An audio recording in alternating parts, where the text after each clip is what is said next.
Hello. Hello, everyone. Happy Sunday. Hope you're having a great day. Um, Hopefully, if you are watching this, you are watching it from somewhere much warmer than where I am. It is cold here in Iowa. It is like 30, 35 degrees today. Wind is blowing a lot. It is just a cold, cold day. Um, It is, let's see, it's almost 3 o'clock in the afternoon.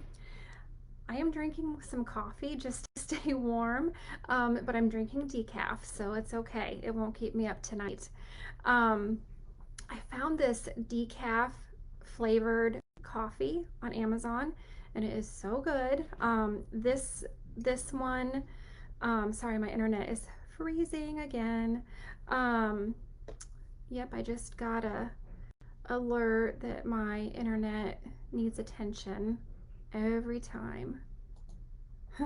So anyway, this decaf coffee is vanilla bean flavored and it's really good. So um, I'm enjoying it this afternoon.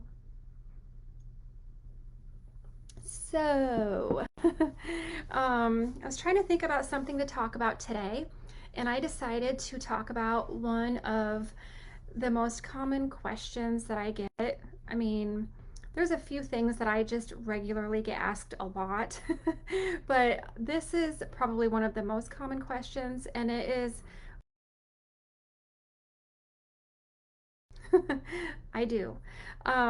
So I think that when you think about cheat days, really you have to it's kind of different for everybody.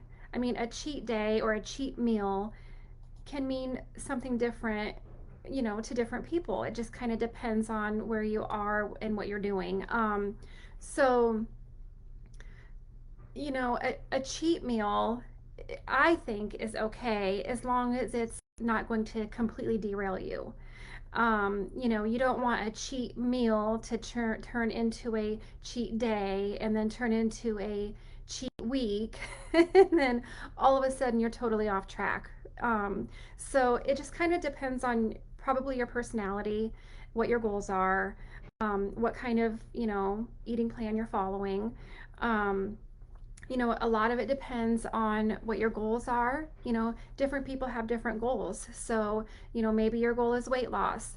Maybe your goal is just to eat healthy and just, be healthy. Maybe you are trying to eat in a way to help manage or control a medical condition. Or maybe you're just trying to eat in a way to make you feel good. So it just kind of depends on what your goals are, depends a little bit on your personality. Um, there's a lot of different diets that people follow. Maybe it's a low fat, or maybe low carb, or maybe a calorie restriction diet. Maybe you're vegetarian, maybe you're keto, maybe you're carnivore. So, it really depends on what kind of eating plan you're following and what does it mean to have a cheat meal to you. So, if you're a vegetarian and then one day you decide that you're going to eat a piece of fish, I mean, that's not the end of the world. It's not horrible, but if you're a vegetarian, then that's probably pretty bad to you, but to other people that might not be that bad. So it's all in context of what's going on for you. What are your goals? What is your eating plan? You know, is it going to completely derail you if you go off plan for a day, or are you going to be able to recover from that okay? So, with all of that being said, when I first started my whole journey with, trying to eat healthy and exercise and make all the healthy choices, in the beginning, I kind of had this mentality of, okay, so most days of the week, I'm going to stay on track, I'm going to eat healthy, and then on the weekends, I'm going to eat what I want to eat, and then I'll get back on track on Monday. And that's kind of how I started out with my eating plan. And I think a lot of people kind of have that mentality. It's like, okay, I'll be really good during the week, and then I'm going to do what I want to do on the weekends and then get back on track on Monday. And for some people, that might work. I did okay with that, that routine. I first started all of this, nutrition and healthy eating stuff a few years ago. I was kind of eating low fat. I was eating low-ish carb, but still eating, quite a few carbs. Lower, a lot lower, uh, a lot lower than probably the standard American diet, but I was still eating quite a few carbs. I was eating a lot of vegetables. I was trying not to eat a lot of processed foods. I was just trying to eat whole, clean foods. And then on the weekends, it would be like, okay, I'm going to eat all the high fat stuff. I'm going to eat the carbs. I'm going to eat the sugar, all of that. And it just, it was hard. It was hard. It's hard to eat that way and then get right back on track on Monday. But that's what I did for a long time. And I think that there's a difference when if you're following a standard American diet and then you have what is considered a cheat meal. It might just be more calories than what you normally eat, or it might be more fat or more carbs than what you normally eat. But a lot changed for me when I decided to change to the keto diet. Um, it's a lot different than the standard American diet. Um, Hold on here, I gotta take a sip of my coffee. So the thing about keto or carnivore, like I talk about this a lot right now, is I'm kind of in between. So I consider myself to be ketovore, which basically means I'm eating keto, very meat heavy, not very many. But when you first start keto, basically what that means is you're eliminating all of the sugar and carbs from your diet. And when you do eat carbs, your body stores glycogen. You've got a lot of water retention. So then when you get rid of the carbs and your body gets into ketosis, and your body will eventually transition to using fat for energy instead of carbs and sugar. And it's a big change. It's a huge, huge change in your body. And it's for the better. It makes you feel better. It's, better for you in a lot of ways.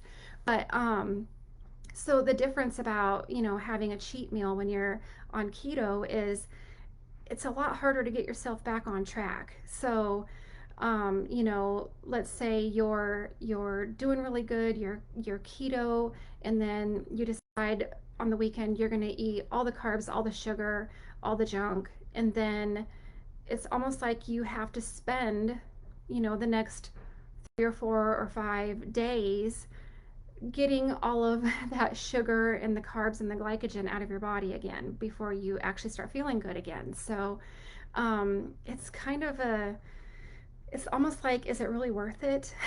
Is it really worth it to go through all of that? Um, so when I first started keto, I kind of had that same mentality from what I had been doing before. It's like stay on track during the week, have cheat days on the weekends, and then get back on track Monday. But then when I started keto, that was how I tried to do it in the beginning. So it's like I would be really, really good strict keto all week long. And then on the weekends, I would eat carbs, I would eat sugar, I would eat all the junk. And then, Monday I would feel like total crap. And then it's not, it's not like, a regular, a regular diet where you just, okay, that was yesterday, today's a new day, and I'm just back on track today.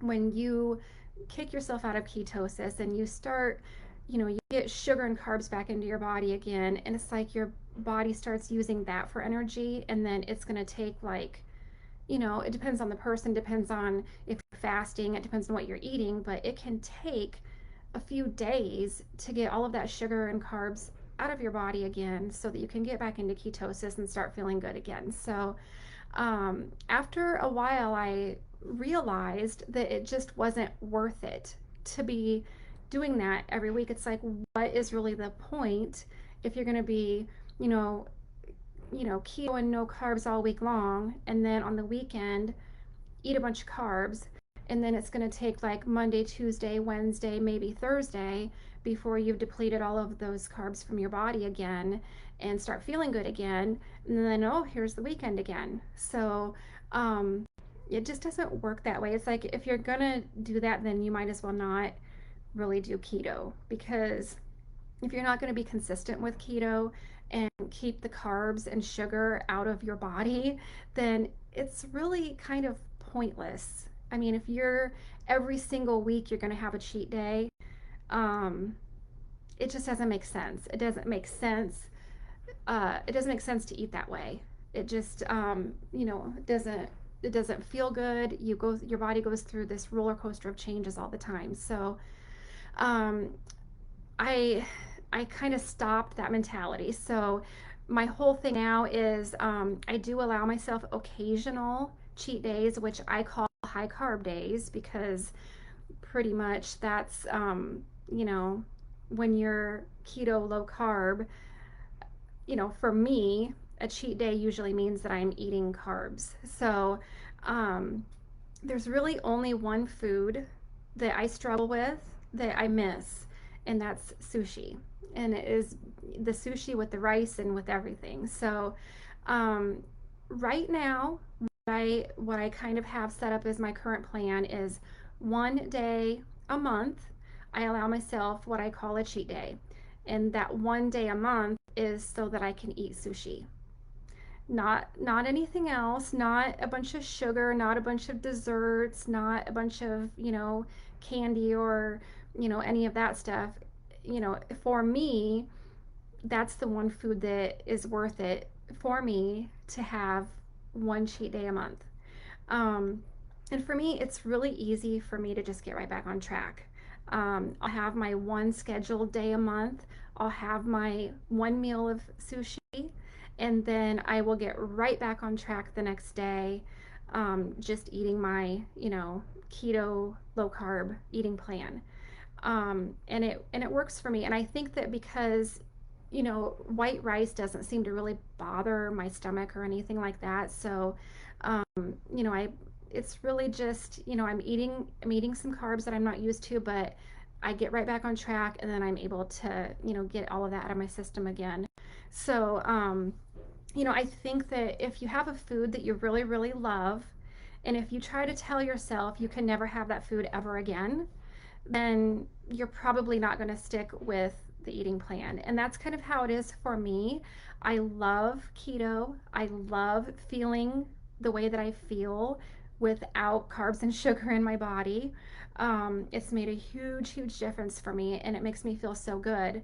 Um, but I love sushi. So, like, if I were to tell myself, okay, you never in your life can ever eat sushi again, there is no way that I would be able to stick with this eating plan, because I would have to have, my occasional sushi. So, everybody has that one food that they love so much that they just can't live without, that they just don't want to give up.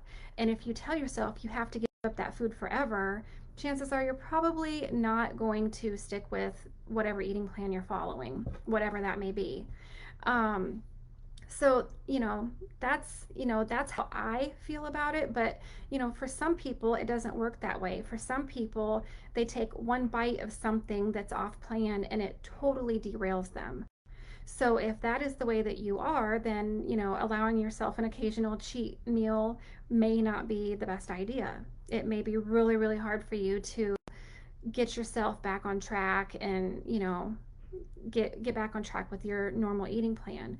It just really depends on you, your goals, your personality. Are you able to dial that back in, or is one cheat meal going to just set you off on, a disaster? Um, for me, I love the way I feel when I eat keto. I love how great my body feels when I'm not eating carbs and sugar. So it's really easy for me to just have my one day and then jump right back on track the next day, because I know how good it makes me feel. So, like I said, if you deny yourself the food that you love, it's going to be really, really hard for you to sustain that long term. So, for me, I believe that, a healthy eating is all about a long-term lifestyle. So that's my goal. My goal is to be, you know, keto for life. Carbs and sugar do horrible things to my body, and I just feel better when I'm not eating them. So that is my long-term plan, is to stay eating this way. But I still know that every once in a while I can allow myself to have that one day where I can enjoy what I love. Um, you know, it had been a really, really, really long time since I had had any carb days, and it has been a really long time since I've had sugar. That's, a big thing. But, every once in a while I've had some carb days. But things like rice that don't really bother my system that much. But I will tell you, I am human. I am not perfect. And last weekend was a disaster for me. Um, we went to a friend's house and they had lots of really unhealthy food there. And normally I can resist all of that stuff. Normally I can. It doesn't even phase me. I will usually eat something before I go somewhere, and then, I'm not hungry while I'm there, and I'm not usually tempted by like sugary sweet desserts and, all that kind of stuff. But once in a while I cave in, and that happened to me last weekend. So we were at a friend's house. There's lots of, chips and dip and, just bread stuff and, stuff that I haven't even cared to eat in a really long time. Some sugary snacks like candy stuff. And I decided, hey, I haven't had this stuff in a really long time. I'm just going to let myself have it tonight. And so I ate lots and lots of chips and dip. I ate a sandwich with actual bread that had that in a really long time. And I ate some candy that was just nothing but sugar. And I regretted it. I mean, I tell you what, there is nothing that tastes good enough to feel as horrible as I felt the next day. Actually, for the next 3 days, it took me about 3 days to really recover. I felt sick. My stomach was a mess. I was exhausted. It was like this crazy brain fog that, from, all the sugar and carbs. I had zero energy. I was just, oh, I felt horrible. And I thought, this is a lesson learned. I mean, even when I plan my high carb days, I don't eat that crap. I mean, for me, usually one of my high carb days, like I said, it involves sushi, which is really healthy protein, and rice, which does not usually bother me much. And it's usually really easy to get back on track. So, lesson learned for me last weekend. It's not worth it. I mean, really. And so, like I said, for some people, the goal is weight loss, or it's managing a medical condition, or it's just health in general. And for me, at this point in my life, my goal is to eat to feel good. So, I figure out the foods that make me feel really, really awful when I eat them, and I don't eat them. And that's why I don't eat carbs and sugar. So, it's all about figuring out what are your goals, and, what is it going to do to you if you decide to have a cheat day, and, how well are you going to be able to recover from it? Yeah, all that stuff. So anyway, that is a long answer to a short question about whether or not I have cheat meals. So for me, cheat meals are high carb meals, and just because I'm having a high carb meal does not mean that I'm just going to go crazy and eat a bunch of sugar and eat a bunch of candy and eat all of the junk that makes me feel bad. So, if I'm going to have a planned day where I'm going to have a high carb day and I'm going to eat my sushi, I'm going to eat my sushi, and then I am not going to go eat like a candy bar, a donut, a piece of cake. I'm not going to do that because that will make me feel horrible. Um, Whereas just eating, the rice is not going to make me feel that bad, and it's easy to get back on track. Um, so anyway, that's my answer about do I have cheat meals? I do once in a while. Um, Usually once a month is about all I really want to do though, because it is just not worth it. It's not worth it. I just want to feel good. So I know a lot of people don't understand. A lot of people will be like, oh gosh, just, it's not going to kill you. Just have this one thing or have this one piece of cake or, have whatever it is. And, you know, people who don't understand how awesome your body feels when you don't eat that stuff, they don't really understand you know, how it can affect your body if you do have it. So anyway, that's it. I'm just going to cut it short today. If you have any questions for me, drop them down below. I will put my usual link I have my link in the comments that I'll put down below that I've been trying to share. I do have a link to this decaf flavored coffee that I have saved in there too. So if there's anything else I've talked about that I don't have a link on there, I will try to add it. But I think I've got links to everything, everything that I usually talk about. And I know I've mentioned this before, but I do have my countdown to Thanksgiving happening in my online keto community right now, where I'm sharing a keto Thanksgiving recipe every day until Thanksgiving. So the link for that will be in the comments too. So anyway, hope you have a great rest of your Sunday, and I will chat with you again next week.